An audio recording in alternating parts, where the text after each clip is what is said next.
All right. Hello, everyone. My name is Jeff Brace. I'm the showrunner for VCF East, the vice president of Vintage Computer Federation. We have Eric Klein, the president of Vintage Computer Federation and the showrunner for VCF West. Welcome, Eric.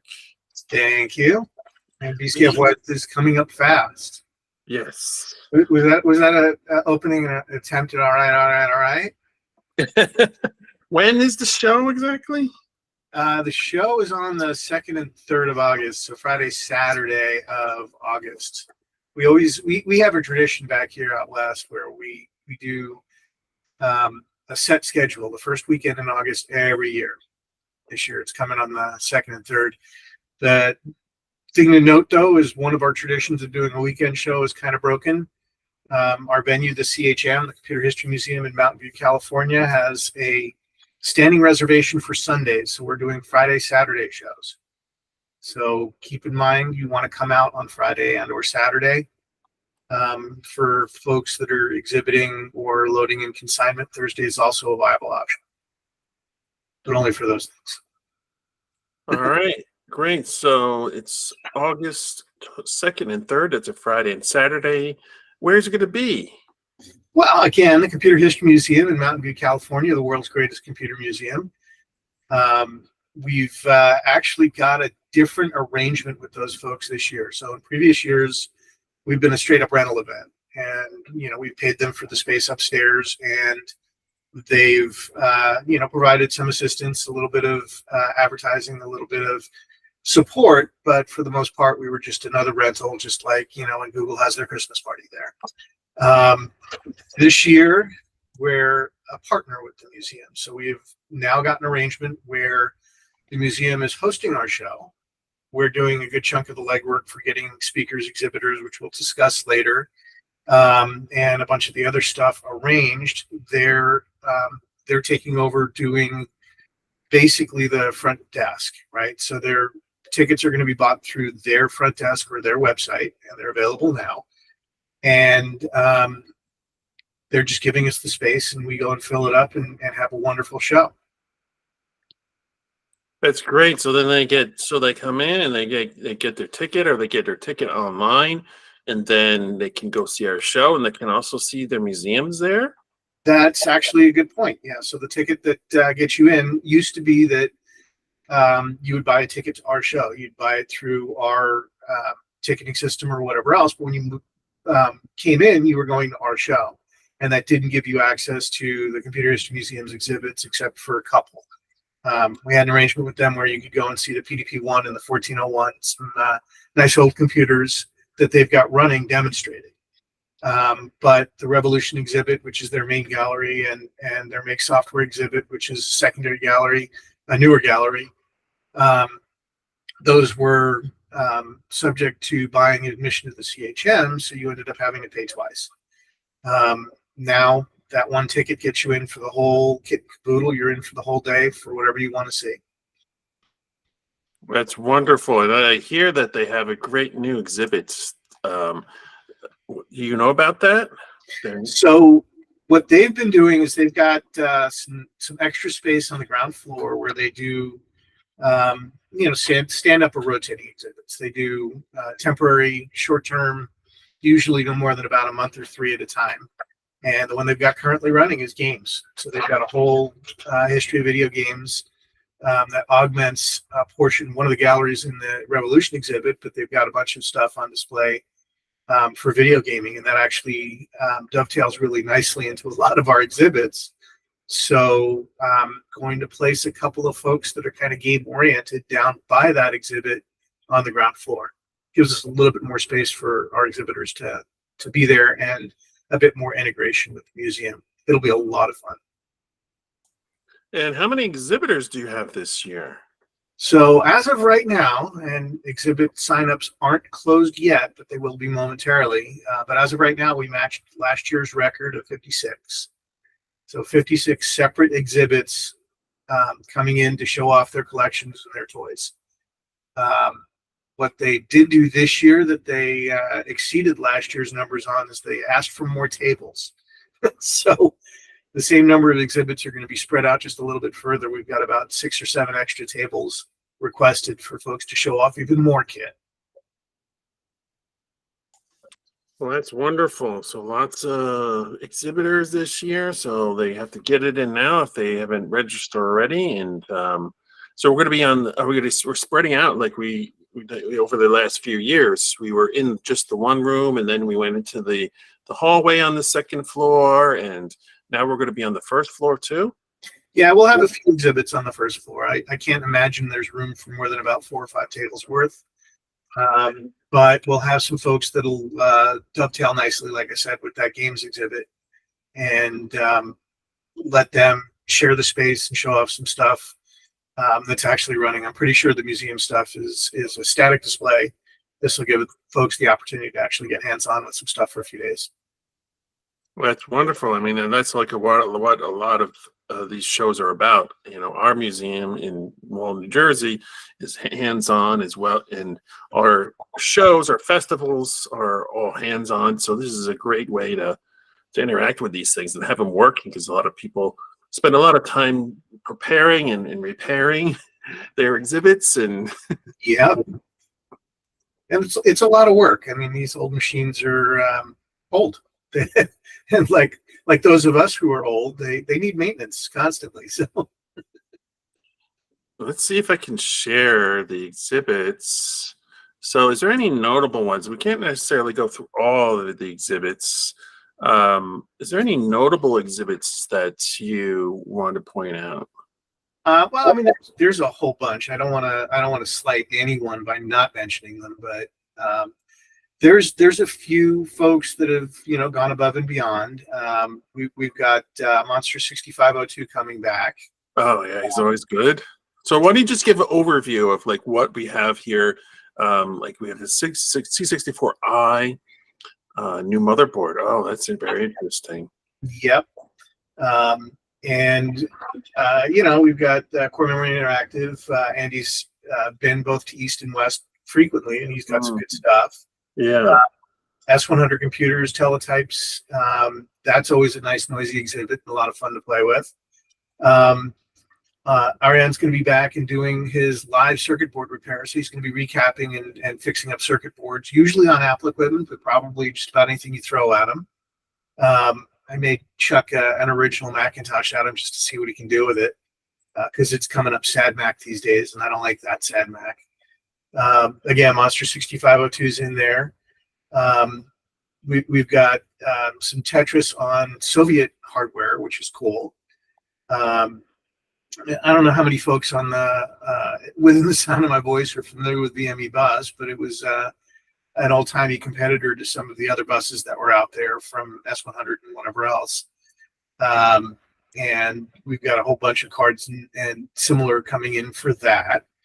A bunch of Macintosh. Anyone has seen the compact Macintosh garden, he's really not kidding. He's got dozens of machines across a bunch of tables. It's fun to watch. Unix in the Telebit looks like a really interesting exhibit to me. For those that used Unix and Telebit back in the day, the Telebit being the high-speed modem that was able to give you a better experience over Unix. It's going to be simulated here. The Apricots, UK computers. There's actually a few exhibits with UK computers in them. They had kind of their own environment, right?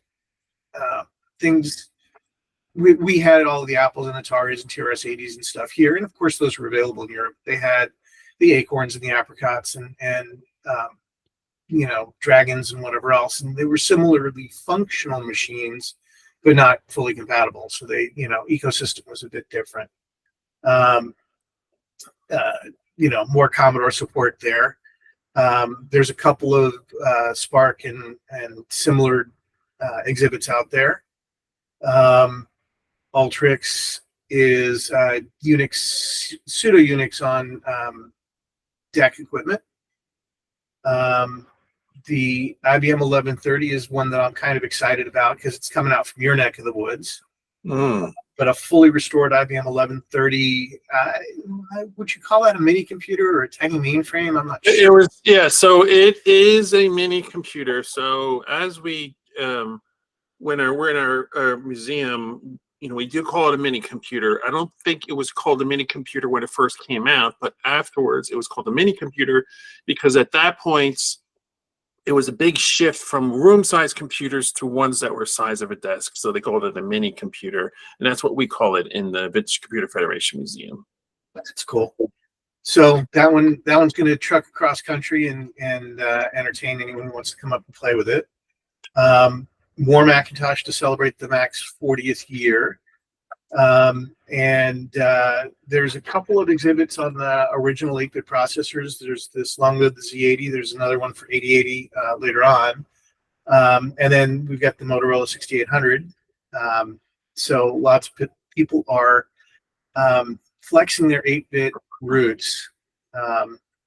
And speaking of 8-bits, the 8-bit flops. I'm looking forward to seeing which machines are going to be there. But literally, like 8-bit machines that didn't succeed, I can think of a long list of them. I want to see which ones are being displayed. 8-bit flops. Yeah. 8-bit flips. Or all right. And anyone that remembers Prodigy from back in the day, and this was, we had CompuServe and Prodigy and AOL and whatever else. This is not the new game that kids are playing these days. This is the math game that kids play these days called Prodigy. It's not that Prodigy. It's an online service. Yes, this was an old, before there was an internet, you dialed into dedicated machines and had access through that. And this guy's rebuilt the back end so that you can play with it on, Oh, it's wonderful because there was a Q-Link reloaded. I wonder if it's the same person or a different person, but it's a great thing to do because people really love some of these systems that they use to connect. Yeah. And again, British computers. Chris has a good collection of that. This Xena's Portables reminds me of an old friend of ours and his old exhibits, but seeing collections of what people considered portable and pocket computers from back in the day is always fun. Portable is in the arms of the beholder. Exactly. And you could see that being the Osbornes and the 30-pound monsters, the not really laptops but luggables, and you can also see that being like the little TRS-80 and Sharp, literally pocket computers that were the size of a calculator. So there's a whole range in there. I'm looking forward to seeing what's on that table. Pen-based machines. Thomas Conrad has a nice collection of those and lets people play with Newtons that few have ever heard of, at least outside of our community. That's always good. It's like have obscure things. And you were talking about the British one. I love to see computers that are from other countries that I've never seen. Maybe I've heard about them, and other ones like this that obscure that I've never heard about that people get to see in person.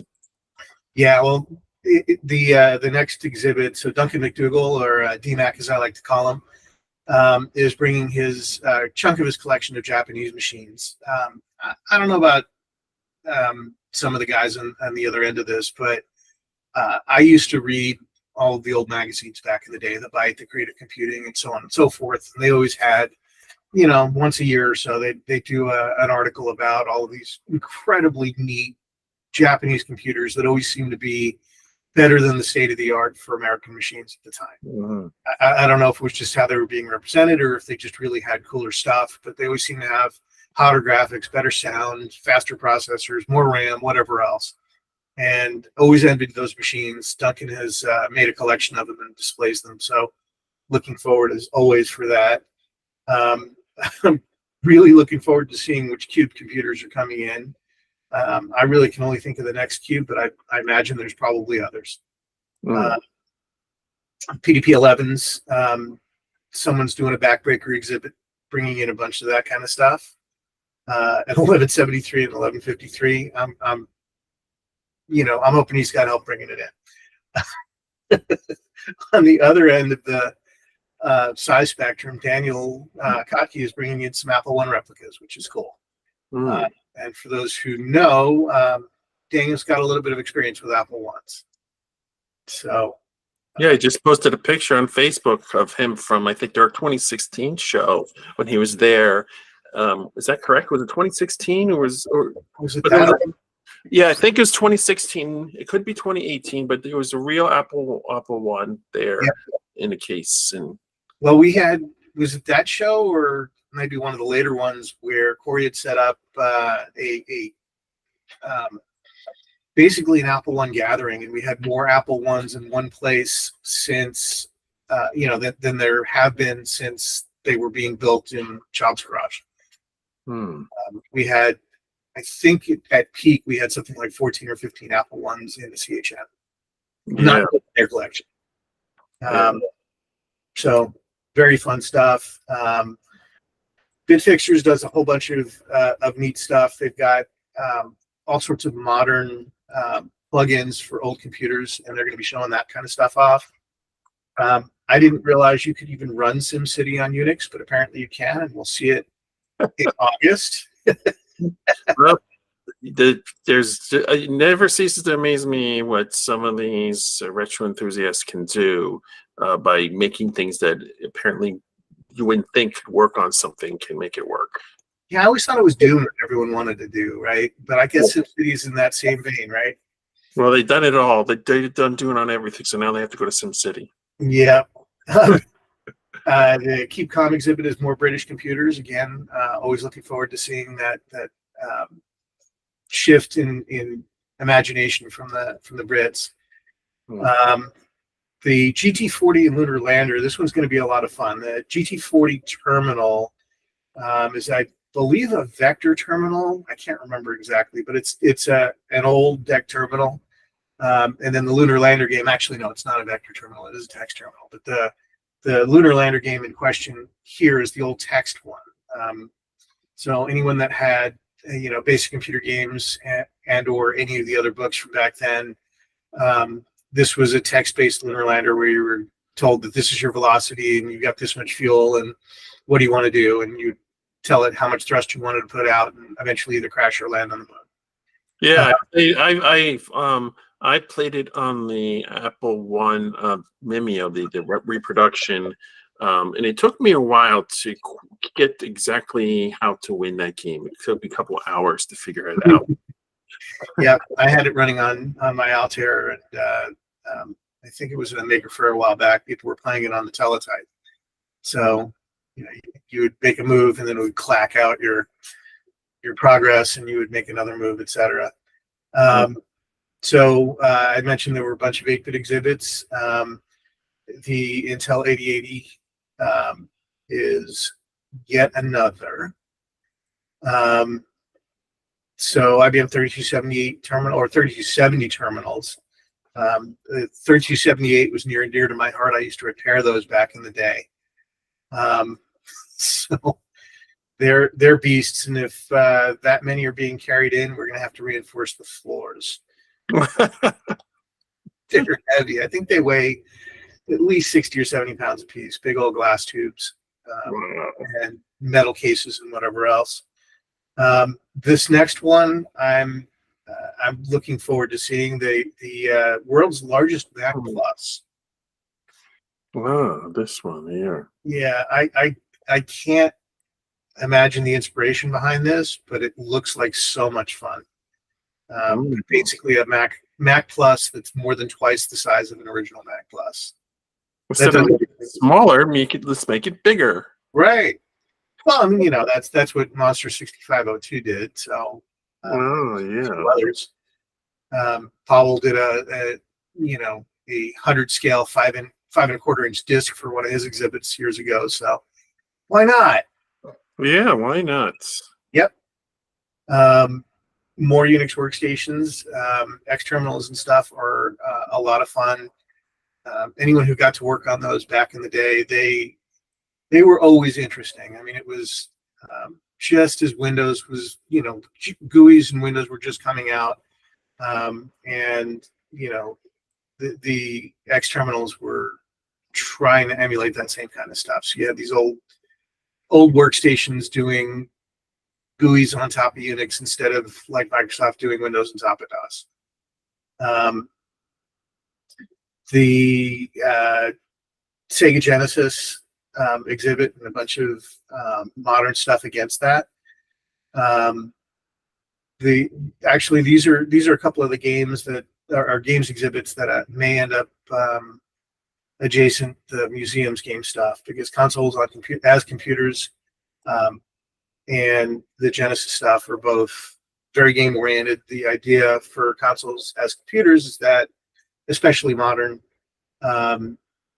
there's really not a whole lot of difference between a computer, a multi-purpose computer, and the console, other than somebody decided to wrap the computer up in a way that your only interface was the gaming interface.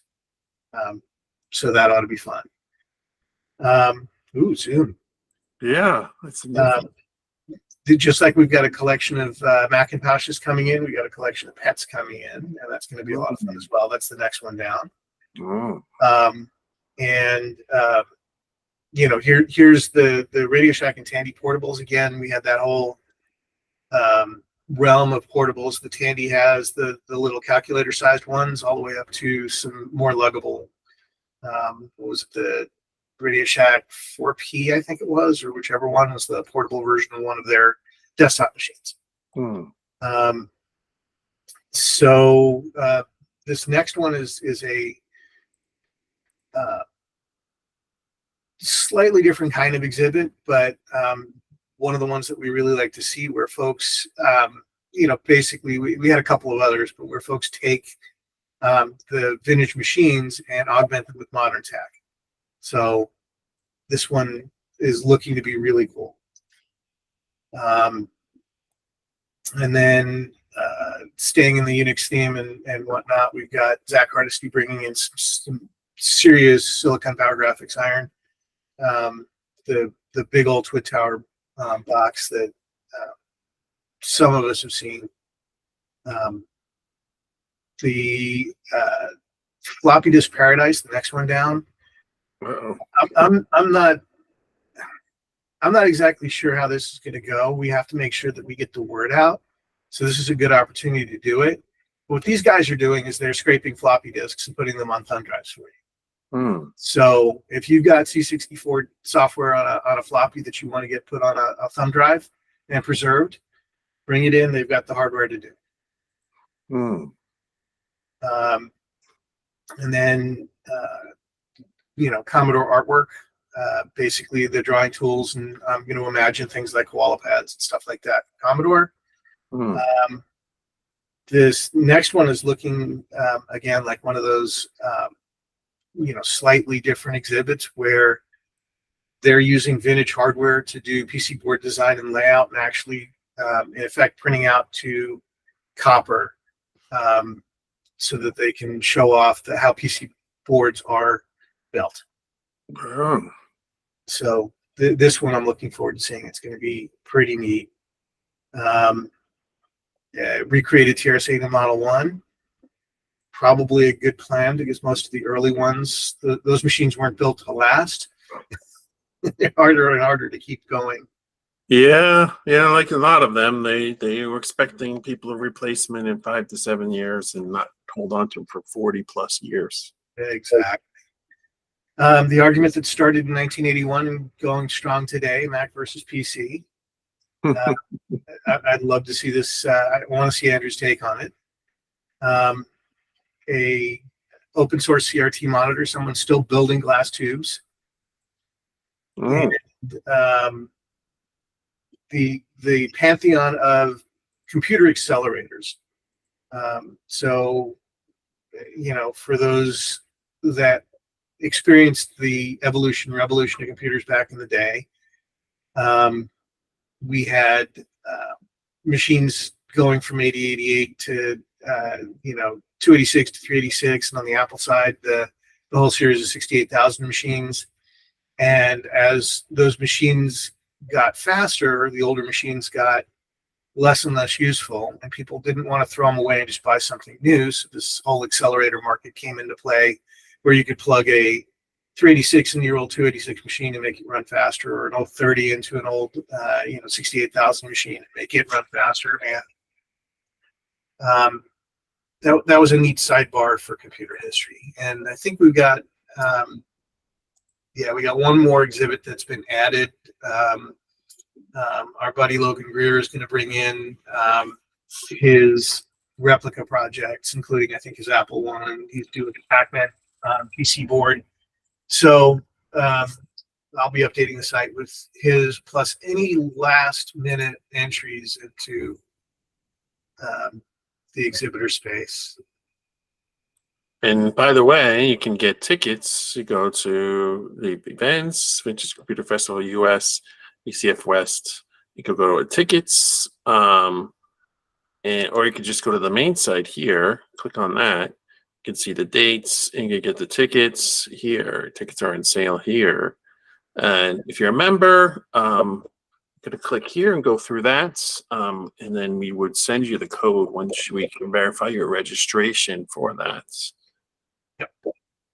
So it looks like a lot of interesting and wide variety of exhibits. I think it's something for everybody there to see, and things that they haven't seen before, or things that they have, but they just really enjoy seeing it working. So that's really wonderful. Let's move on to the speakers. We got some speakers coming on. Oh, for sure. So once again, we filled all of our speaker slots, or pretty much. We've got stuff running all day, both days. Richard was actually someone who approached me after experiencing last year's Vintage Computer Festival. He had never heard of it before. It came in just sort of off the street, and buttonholed me at the front desk and started telling me tales of his early days in computing as an Ada programmer and COBOL and whatever else. And I encouraged him to consider speaking this year, and reminded him a couple of months ago that he had tentatively agreed, and he signed up for it. So he's going to be talking about, in this case, Ada, but probably sort of related to sort of the history of programming languages and the languages of antiquity. Ada is a specifically interesting one because it was a DoD developed language. And one of the things I always talk about is that Ada was developed by committee, and it shows if you're trying to program it. Hopefully he'll talk about some of that kind of stuff, but there's a rich feature set, a rich instruction set in that language that people get to play with if they ever want to. And we've got a great talk about the resurrection of Whirlwind software. For anyone that's familiar with Whirlwind, that was a very old tube-based computer. It was originally supposed to have been, I believe, a flight simulator, but they realized that they didn't have nearly enough power to do anything like that. But they were able to do lots of other general purpose computing with it, and a good chunk of the software was kind of lost to history until a guy went in and figured out how to resurrect it, pull it out. So he's going to be talking about that. Interesting. Yep. And he's also got some stuff in there about Sage, I think. So that ought to be fun.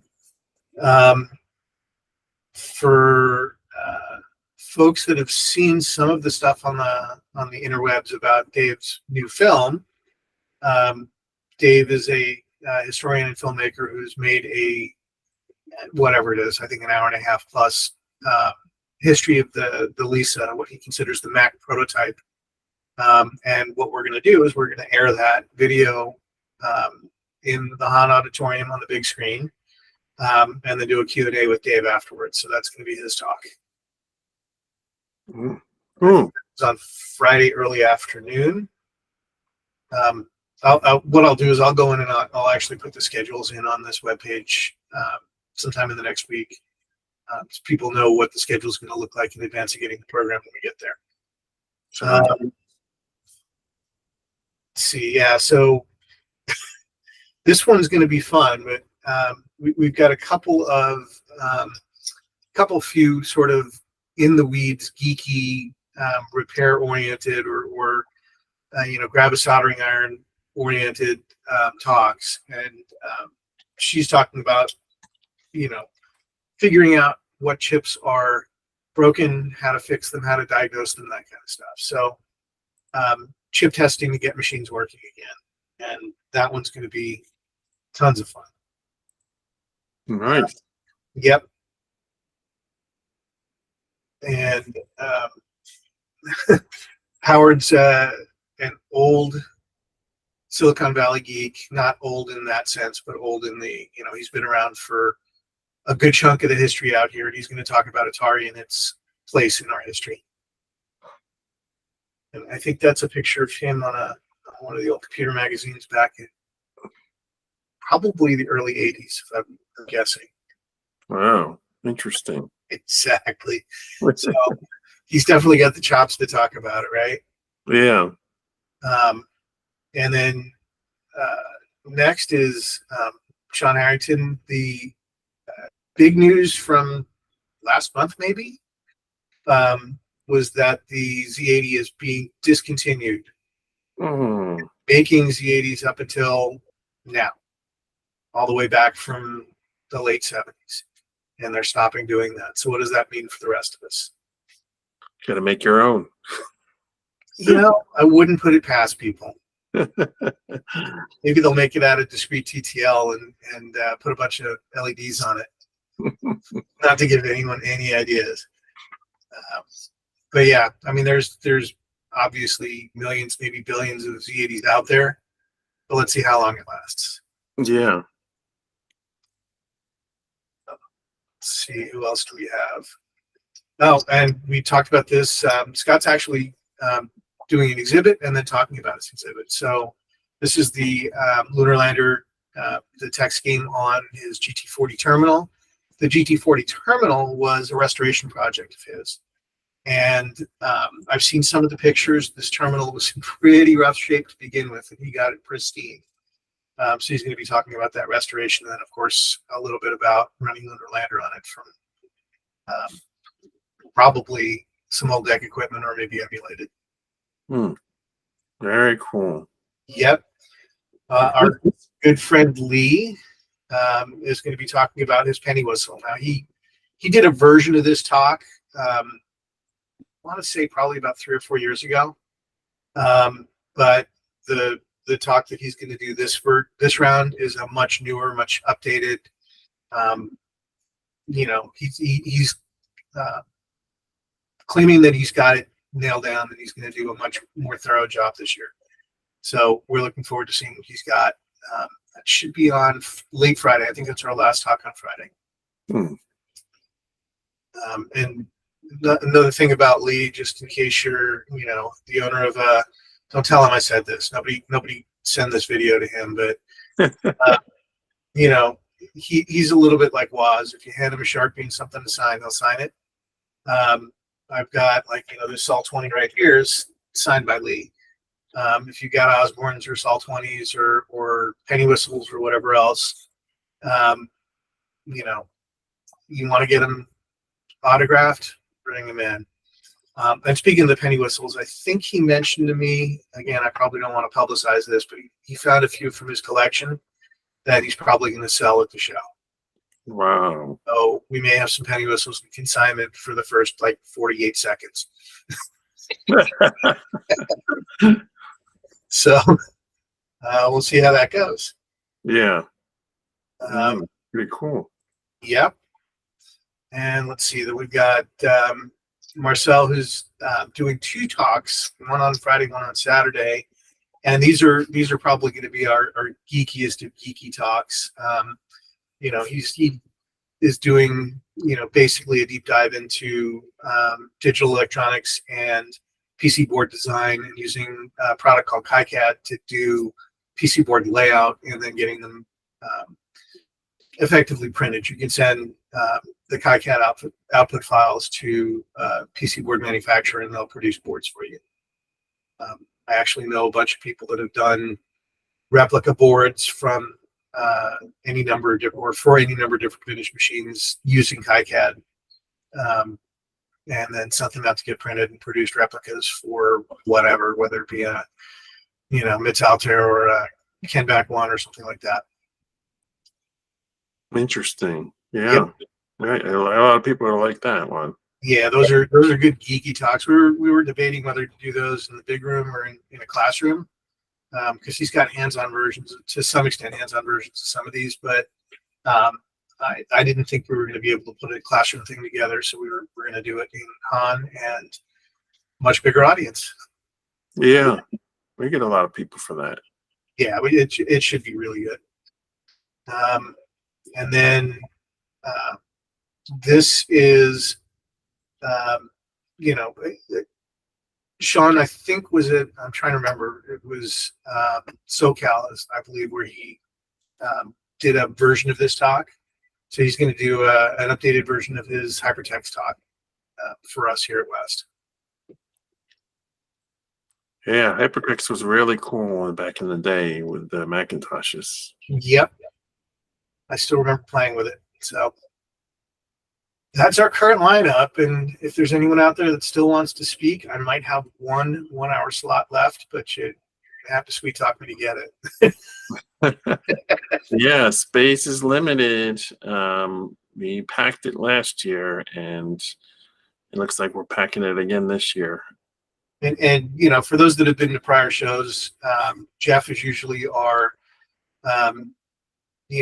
speaker coordinator. So Jeff's going to hang out in the auditorium and make sure that the speakers get introduced and that mics get handed out at the end for question and answer and stuff like that. So we'll have him making sure that stuff runs smoothly in the Han auditorium while the rest of us crazies are doing crazy elsewhere.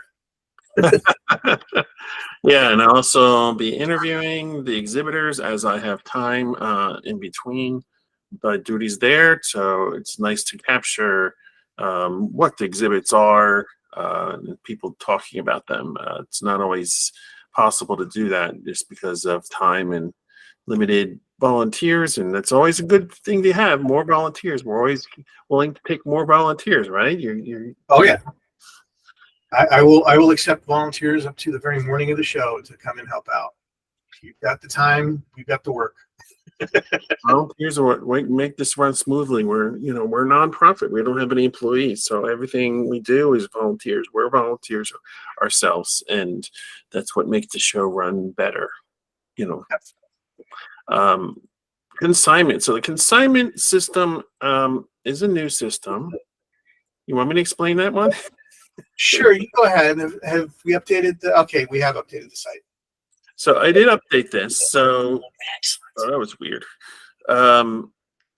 So this is like I would say our third version of consignment. So we started out years ago with a paper-based system where people would fill out papers and we put it into a binder, and then people come to buy it, and then we look at the tag, and the code, and look it up, and at least at East, at West too, but it became unwieldy to just be able to look up all someone's purchase, and it was just getting too much. And one of our members said, "Hey, I have these point of sale systems," so they looked up a system called what is it called? A POS Mate, right? So it was open source software, or maybe it wasn't open source, but maybe it was. We figured out how to get it to us, so that we could customize it, and so we can put barcodes and scan things. So we got rid of the paper. It was in our database system, but people had to submit Google Sheets, and then we had to upload those sheets, and so it was kind of clunky the first year. We got a little bit better the next year, but then another member said, "Hey, I found this other thing, Nexo POS," and we're like, and that is a system where you put in your own stuff online or through your phone, and this is what we've been looking for years, to have an app. Not really app, but it's a website where we can have a consignment system where it's like as streamlined as possible. There's no paper involved. Maybe we might have a paper one for signing out, how you're going to get paid, which that's just one piece of paper, but enter in all your information. And then when you can go yourself and say, "Oh, it didn't sell very well Friday. I'm going to change it into the system," that automatically reflected onto our system. Nobody has to go and relabel it or anything, but if you do have a label on it, I would recommend you change that, but it'll automatically, change in our system so that we don't have to manually go in. So it's a great system. So we did find some bugs at VCF East. So VCF East always seems to be the beta test for these systems. We did find some bugs. We're working on the bugs. We're hoping to have it finished by this coming Saturday. And you'll still have plenty of time to enter in, but in the meantime, you should gather your stuff, figure out the prices you want to sell them for.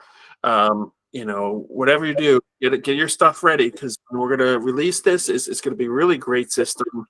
You can enter in all the information and everything. It's going to be a little different, but for the most part, things went smoothly. We had like some technical issues and with people printing out their own labels that were too big or something like that. We will have some labels, but we encourage people to print out their own labels if possible at home, so it saves you time later on. But it's going to be a really great system, and this is like the best that we have so far. So you can take a look at the website, just get your stuff ready. So people, if you have questions about your drop off, like I think we said Thursday, right? Thursday. Yeah, I mean, it's Thursday. so Yes. Realistically, the Thursday load-in should start in early to mid-afternoon. But by the same token, I'm going to be there at the museum probably no later than about 9 a.m. on Thursday, and earlier both on Friday and Saturday. So if folks have a pressing urge to get their consignment stuff carried in early, that would be great. We'll have tons of room for it like we did last year. We moved it to a new space last year that's got, I'm going to guess at least twice the volume of what we've had in the past. Surprisingly, last year we did not fill it up. I kind of have a feeling we're going to this year, because folks got the idea that we have more room. In prior years, we were so pressed for space that people had to stage stuff in their vehicles and bring it up as things were being sold. Now we've got so much space that I don't think we're going to have that problem. Anyone's got stuff to sell, bring it on by. Anyone who wants to add to their collection, you're definitely going to find something you want. Whether or not you're willing to pay for it, you're definitely going to find something you want at consignment this year. Yeah, it's always it's almost like its own little sub show, part of the show, where there's the consignment is such a big thing, buying and selling, and people just love that. You find things that you haven't seen before, or are at a good price. I mean, we don't control what people price them for, but it's a great place to find something and to sell it too. So we have some information here about the drop off, the hours for consignments, how much we take there, and if there's any errors, we'll be updating this website soon. This page.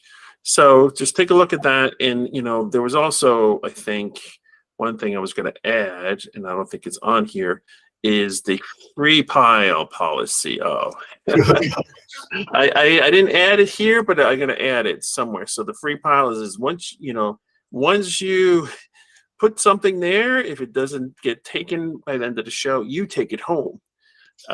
We'll be tagging the items that are put on the free tables. The free tables are going to be right near our swag sales.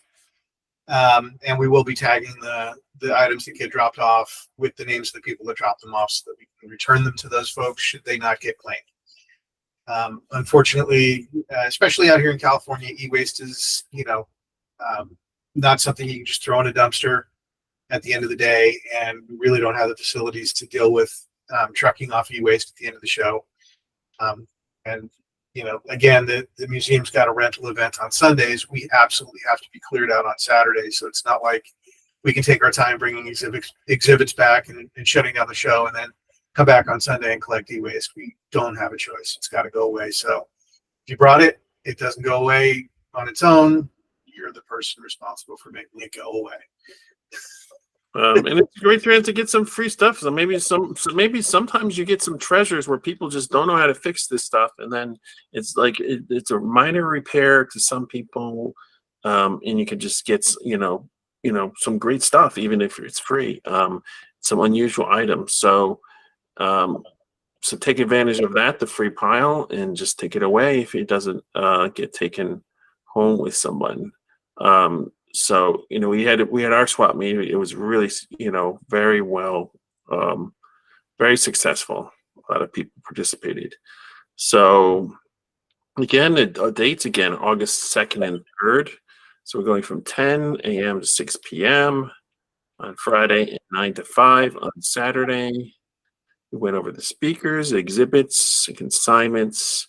Is there anything else that you want to go over, Eric? Actually, there's one other thing we're doing new this year. So something else that you want to talk about is the Friday night party. Oh, party time. Where's the party? You're going to put it on here soon. Yeah, we'll put it up there as soon as we get the details settled up. In Vintage Computer Festivals past, we used to have a dinner after the first night of the show. So everyone would do load in. We do our first day at the show, and then we go over to Tide House or some other restaurant. We hang out as geeks. And it was usually just exhibitors, maybe a couple of speakers, and maybe a couple of friends coming through. This year, the party is open to everyone. So anyone that attends the event, anyone that's exhibiting, anyone that has anything to do with it, even if you're just coming in to buy consignment. The outside area from the Computer History Museum, they've got the courtyard out in the front of the building, and then they've also got a patio off to the side. And we're going to bring in food. I'm still waiting on the details for that, but it's probably going to end up being something like food trucks. So we'll have food trucks in there selling food. The cafe from the museum will be hosting a cash bar, and folks will get to hang out and just socialize. No computers, well, you'll have your phones with you, but this isn't about necessarily vintage computers. You guys can talk about anything you want. But it's just a bunch of like-minded geeks getting together and enjoying a couple of brews and having a good time over dinner, and hopefully relaxing after a long VCF day one. Yeah, well, that's always a fun thing, and it's not always easy to organize. I used to organize a lot of those for East, but it's not always easy because then you got to collect the money, where you're going to go, and all this stuff. So it's a great thing to do. People do like to go out and socialize. Not everybody, but it's fun to just, especially after the first big day. Like we have a Friday, Saturday, Sunday show, but we do ours on Saturday night. We just go out. We pick a restaurant, and everyone goes there, meets there, does their own separate reservations. But it's nice to have that. People really like that. I also enjoy it. That's the best time to do it right there, Friday night. Yeah. No, we had, like you said, last few times we did it at West, we did print up tickets and, made a reservation at a given venue, did a fixed price menu, and did a ticket sale, and only folks that bought tickets went, etc. It was a smaller group, and it was fun. It was definitely entertaining, worth doing, but it was a lot of work, and it sort of fell by the wayside with all of the other work that gets done for the show. This time, being able to just take advantage of the public space in the Computer History Museum, again, that courtyard and the patio in the back, and bringing stuff in there makes it a whole lot better for everyone concerned. I don't have to worry about reservations or anything. I just need to bring some food trucks in or barbecue pit or something, and keep the people there to have fun. Yeah. So it sounds like a great show. Is there any other things you want to mention? I mean, that's a good one. Well, I mean, keep in mind that again, this is a Computer History Museum partner event. The CHM has, I mentioned earlier, a couple of vintage computers that are up and running. They've got their IBM 1401. They'll be doing a couple of demos a day of that. We've got the DEC PDP-1, and that machine is important for so many different reasons as well. And they also do demos every day for that. Plus, again, your ticket gets you access to all of the different galleries in the museum. So you can go into Make Software, you can go into Revolution, you can get a docent guided tour if you want at either of those spaces. We're also going to have the Learning Lab open, which is youth oriented. So it's a place for kids to go and learn about old computers and play with stuff. And we'll be using that lab, the education center, as a place to run the Lisa video as well. I think we'll probably play it on Saturday in there, since we're going to run it on Friday at the in the on auditorium. But there's tons of stuff to do in the museum proper, in addition to seeing the festival. I mean, keep in mind the festival is only 2 days a year, and the museum's there all of the rest. But if you're there, you might as well check it out. There's some cool stuff.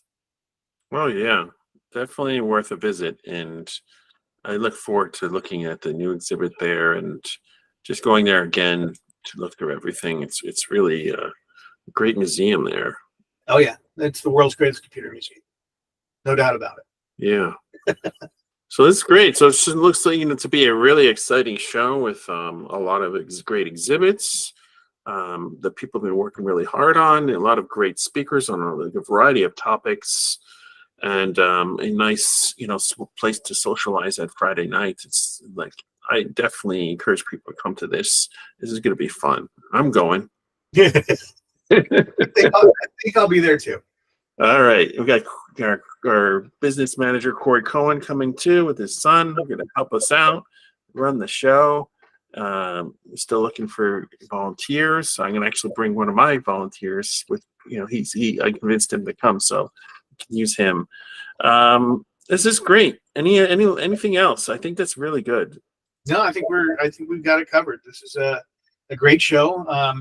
And just to emphasize the popularity of it, I've had several contacts from people overseas who have heard about it and are booking tickets to be in town from Europe for this show. That's pretty impressive. Usually it's easier for people to come from Europe to the East Coast. Yep. But that's pretty good. It's always nice to have like some popularity where people are just going to fly from another place. Exactly. So find out us through our website, vcfed.org, and follow the menus to VCF West if you want to get all the information here.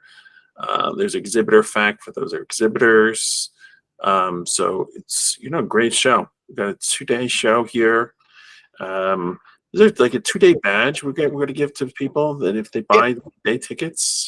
Yep. If you buy the well, I can't call it a weekend ticket, but if you buy the 2-day pass, we've got a custom collector's badge, limited supplies, that you get along with that. So pre-order it if you can, but all tickets are also available at the door.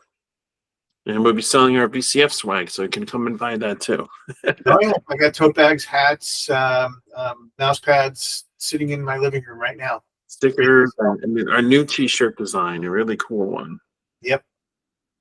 All right. Well, thank you, Eric. This is going to be great. A fun show. So you can always contact Eric you can see through their websites, look for that information, anything else you need, and let us know, and always help us to market this show if into your different social media groups and mailing lists and everything like that. And we're going to do our own, and CHM has a Powerhouse their own, but it does help to have people spread it around about the show that's coming up in your own little circles.